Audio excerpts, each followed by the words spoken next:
আসসালামু আলাইকুম। আপনারা সবাই কেমন আছেন? আমি আলহামদুলিল্লাহ ভালো আছি। আমি আজকে আপনাদের পাঁচমিশালি সবজি দিয়ে একটি নাস্তার আইটেম বানিয়ে দেখাবো। আশা করব আপনারা ভিডিওটা প্রথম থেকে শেষ পর্যন্ত দেখবেন।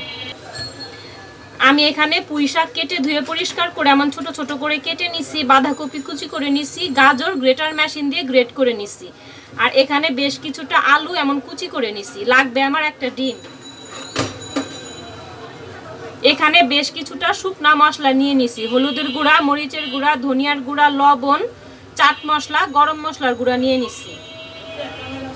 আর এখানে 1 চামচ আদা রসুন বাটা নিয়ে নিছি।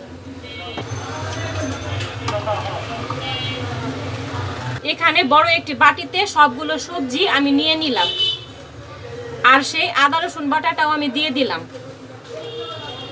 আর শুকনা মশলাগুলো সব দিয়ে দিলাম। আমি এখানে ডিম নিছিলাম, সেই ডিমটা আমি দিয়ে দিলাম। আর আমি নাস্তাটা বাইন্ডিং এর জন্য ব্যবহার করতেছি ব্রেড ক্রাম্বস। এখানে পরিমাণ মতো ব্রেড ক্রাম্বস আমি দিয়ে দিলাম। পেঁয়াজ কুচি করে নিছি, কাঁচামরিচ কুচি করে নিছি, বেশ কিছুটা ধনিয়া পাতা কুচি করে নিছি। তো এগুলো আমি এখন দিয়ে দিলাম। আর নাস্তাটা একটু মচমচা হওয়ার জন্য চালের গুঁড়া ব্যবহার করতেছি। আমি ভেজা চালের গুঁড়িটা ব্যবহার করতেছি, আপনারা চাইলে শুকনা চালের গুঁড়ি ব্যবহার করতে পারবেন। এখানে বেশ কিছুটা খেসারির ডাল বাটা নিছি। এই খেসারির ডালগুলো এমন মিহি করে একটু বেটে নিছি। তো আপনারা চাইলে খেসারি ডালের পরিবর্তে মুসুরির ডালটা ব্যবহার করতে পারবেন। এখন সবগুলো উপকরণ আমি হাত দিয়ে ভালো করে মেখে নিতেছি। আর আপনাদের সবার কাছে আমার একটি রিকোয়েস্ট থাকবে, আপনারা এখনও যারা আমার চ্যানেলটি সাবস্ক্রাইব করেননি, প্লিজ আমার চ্যানেলটি সাবস্ক্রাইব করে আমার পাশে থাকবেন। আর আমার রান্নাগুলো যদি আপনারা প্রতিদিন দেখতে চান, তাহলে সাথে যে বেল বাটন আছে, বেল বাটনটি অন করে রাখবেন। আমি যখনই রান্নার ভিডিও দিব আপনাদের কাছে নোটিফিকেশন চলে যাবে। আর আপনারা যারা এই ভিডিওটা ফেসবুক থেকে দেখবেন, প্লিজ লাইক অ্যান্ড ফলো দিয়ে আমার পাশে থাকার অনুরোধ রইল। এই সবগুলো উপকরণ ভালো করে এখন হাত দিয়ে আমি মেখে নিব। সবগুলো উপকরণ আমি একসাথে ভালো করে মেখে নিতেছি। এমনভাবে মাখতে হবে যাতে মশলাগুলো সবজির গায়ে ভালো মতো লেগে থাকে।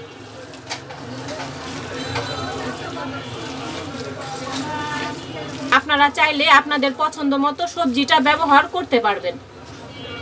সবজিগুলো সুন্দরভাবে আমার মাখা শেষ হয়ে গেছে। আমি আমার পছন্দ মতো শেপ দিয়ে বানিয়ে নিতেছি। আমি আজকে নাস্তাটি কাটলেটের শেপ দিয়ে বানাবো। আপনারা চাইলে আপনাদের পছন্দ মতো শেপ দিয়ে বানিয়ে নিতে পারবেন।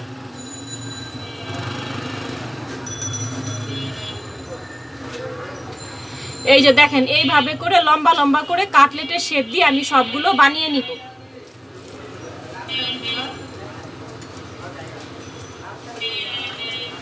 আপনারা দেখে একটু বুঝে নেন আমি কিভাবে করে বানাইতেছি।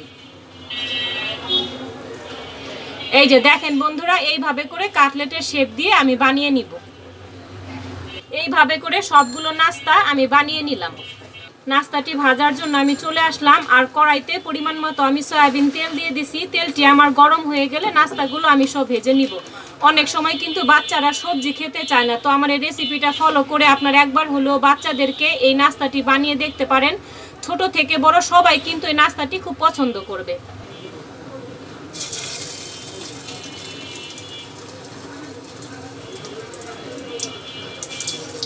তেলটি আমার গরম হয়ে গেছে। একটা একটা করে নাস্তা আমি দিয়ে দিতেছি। একসাথে কিন্তু অনেকগুলো দেয়া যাবে না। আর চুলার জালটা কিন্তু বেশি হাই হিটে করা যাবে না, মিডিয়াম হিটে নাস্তাগুলো ভেজে নিতে হবে।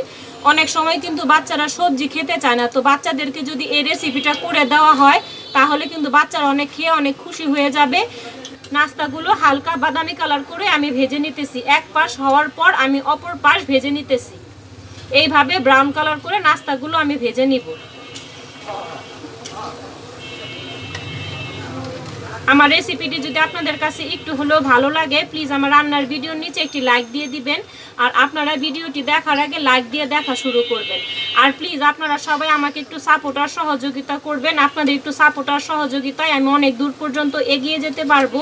আর আমার রান্নাগুলো যদি আপনাদের কাছে একটু হলেও ভালো লাগে, প্লিজ আমার চ্যানেলটি সাবস্ক্রাইব করে আমার পাশে থাকবেন। নাস্তাগুলো হালকা বাদামি কালার করে ভাজা হয়ে গেছে। এখন আমি এগুলো সব উঠিয়ে ফেলতেছি। এইভাবে করে সবগুলো নাস্তা আমি ভেজে নিব। সবগুলো নাস্তা কিন্তু আমার ভাজা শেষ হয়ে গেছে। তো আমার আজকের রেসিপিটা আপনাদের কাছে কেমন লাগলো আপনারা প্লিজ একটু কমেন্ট বক্সে কমেন্ট করে জানাবেন। এই নাস্তাগুলোকে আপনারা সবজি কাটলেট বলতে পারবেন। একটি নাস্তা আপনাদের ভেঙে দেখাচ্ছি, দেখেন ভিতরে কতটা সফট হয়েছে আর ওপর দিয়ে কিন্তু একদম ক্রিস্পি হয়েছে। দেখতে যেমন সুন্দর, খেতেও কিন্তু অনেক মজা। তো আমার রেসিপিটি আপনারা একবার হলেও বাসায় ট্রাই করে দেখবেন, ইনশাল্লাহ নিরাশ হবেন না। আপনারা সবাই সুস্থ থাকবেন, ভালো থাকবেন। আসসালামু আলাইকুম।